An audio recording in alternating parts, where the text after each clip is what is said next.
আমরা অলমোস্ট আমাদের প্রোগ্রামের শেষ পর্যায়ে এসে পড়েছি। আমি চাইবো শুভ স্যারকে কিছু বলতে, যে শুভ স্যার আপনার যদি এই শেষ মুহূর্তে সে প্রভুকে কিছু জিজ্ঞেস করার থাকে আপনি সেটা করতে পারেন। প্রভুকে আমি একটা প্রশ্ন ছিল, সেটা হচ্ছে কলিযুগ। কলিযুগ কি এবং এর তাৎপর্য কি, যদি প্রভু বলেন। কলিযুগ, কলিযুগ কথার অর্থ কি? চারটি যুগ আছে, সত্য, ত্রেতা, দাপর, কলি।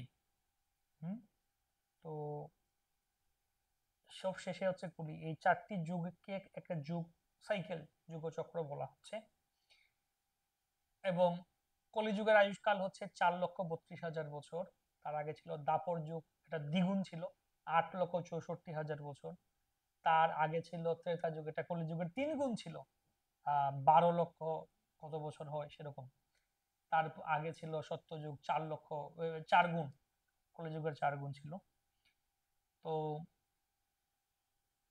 সত্যযুগে এই যে ধর্মের 4টি পা ছিল, 4 পা ছিল, পুরোপুরি ধর্ম ছিল। ত্রেতা যুগে 3 ভাগ ধর্ম, 1 ভাগ অধর্ম। দাপর যুগে 2 ভাগ ধর্ম, 2 ভাগ অধর্ম, সমান সমান। আর কলিযুগে এসে 3 ভাগ অধর্ম, 1 ভাগ ধর্ম। তার মধ্যেও এখন যত দিন যাচ্ছে, যত ঘোর কলি আসে, মানে কি, সেটাও দিন দিন একদম নিশ্চিহ্ন প্রায়। এখনই দেখতে পাচ্ছি যে এরকম পরিস্থিতি চলছে। তো কলিযুগের মানুষের মহান মহান বৈশিষ্ট্যের কথা ভাগবতে বলা হয়েছে, মানে এত সুন্দর সুন্দর গুণ কলিযুগে মানুষের, সেটা ভাগবতে বলা হয়েছে। যে প্রায়েণ অল্পায়ুষো সভ্য কলাবস্মিন যুগে जना মন্দ সুমন্দ মতয়ঃ মন্দ ভাগ্য হি উপদ্রুতঃ। ভাগবত পুরাণের প্রথম স্কন্ধে প্রথম অধ্যায়ে বলা হয়েছে যে কলিযুগে মানুষ অল্প আয়ু, আয়ু কম। কত বছর আয়ু? 100 বছর বলা হয়, 100 বছর বাঁচে না।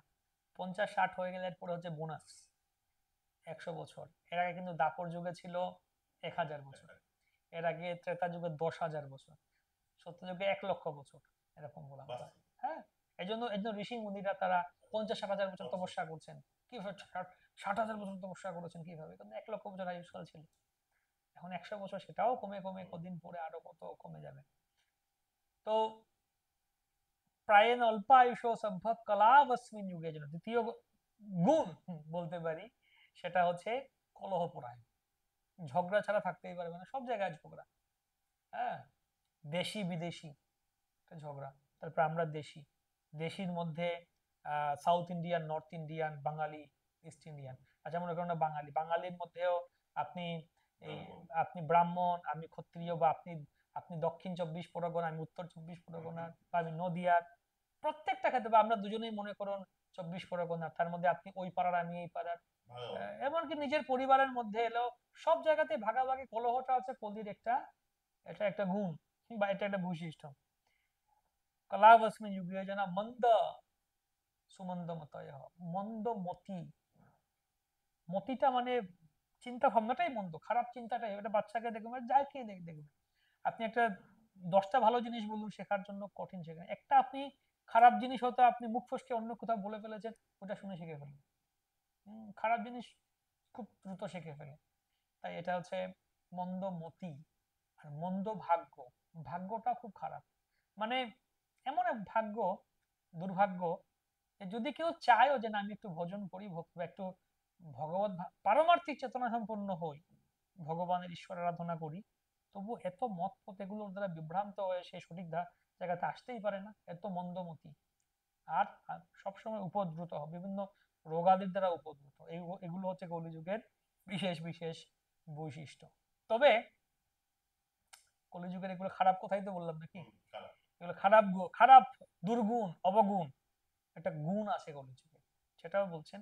কলের দোষ নিধে রাজন अस्ति एक महान गुण কীর্তনাদেব কৃষ্ণস্য মুক্ত সঙ্গ পরম ব্রজেত।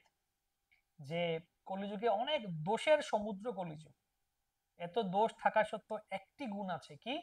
কলিযুগে কেবল হরে কৃষ্ণ কৃষ্ণ কৃষ্ণ হরে হরে, হরে রাম রাম রাম হরে হরে। হরে কৃষ্ণ মহামন্ত্র উচ্চারণ কীর্তন করার ফলে, জপ করার ফলে সমস্ত দোষ থেকে মুক্ত হওয়া যায়। মন্ত্র এই একটা সহজে, যে কেউ যেখানে বসে আছেন হরিনাম করুন, এর মাধ্যমে সমস্ত আগেকার যুগে এটাও আছে, কৃতে ধ্যায়ত বিষ্ণু, সত্য যুগে যোগ ধর্ম ছিল ধ্যান করা, হাজার হাজার বছর আপনাকে কঠোর পাহাড়ের গুফায় গিয়ে ধ্যান করতে হবে। ত্রেতা যুগ, ত্রেতায়াম রেজত মুখে, ত্রেতা যুগে আপনাকে যজ্ঞ করতে হবে, বড় করে যজ্ঞ, অগ্নি স্টোম যজ্ঞ, তারপরে রাজসূয় যজ্ঞ, তারপর অশ্বমেধ যজ্ঞ, বড় বড় যজ্ঞ করতে হবে, যুগ ধর্ম। দ্বাপরে পরিচর্যায়াম, দাপর যুগের যুগ ধর্ম ছিল ভগবানের অর্চন করা, পঞ্চরাত্রিক বিধিতে অর্চনাদি করা। আর কলিযুগে কলোত্তরধারী কীর্তনাথ। তো সত্য যুগের লোক বা ঋষি মুনিরা হাজার হাজার বছর তপস্যা করে যে ফল পেতেন, কলিযুগে আপনি আপনার বাড়িতে বসে হরে কৃষ্ণ মহামন্ত্র জপ করার ফলে সে একই ফল পাবেন। এই হচ্ছে কলিযুগের বিশেষ গুণ। অনেক ধন্যবাদ প্রভু আপনাকে, আপনার এত ব্যস্ততার মধ্যেও আমাদেরকে আপনি একটু সময় দিয়েছেন। এই ছিল আজকে আমাদের ধর্মকথায় এই এপিসোড। আপনাদের কেমন লাগলো সেটা অবশ্যই আমাদেরকে জানাবেন।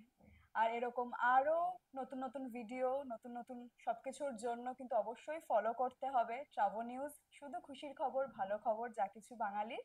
এতক্ষণ আপনারা দেখছিলেন ট্রাভো নিউজ, শুধু খুশির খবর, ভালো খবর, যা কিছু বাঙালির, সঙ্গে আমি তানিয়া, শুভ অধিকারী, সঙ্গে প্রভু। দেখতে হরে বলবেন কৃষ্ণ। না, ধর্মকথা, শ্রাবণ নিউজের ধর্মকথা, সংবাদ, ভ্রমণ, বিনোদন, সারা। হরে কৃষ্ণ।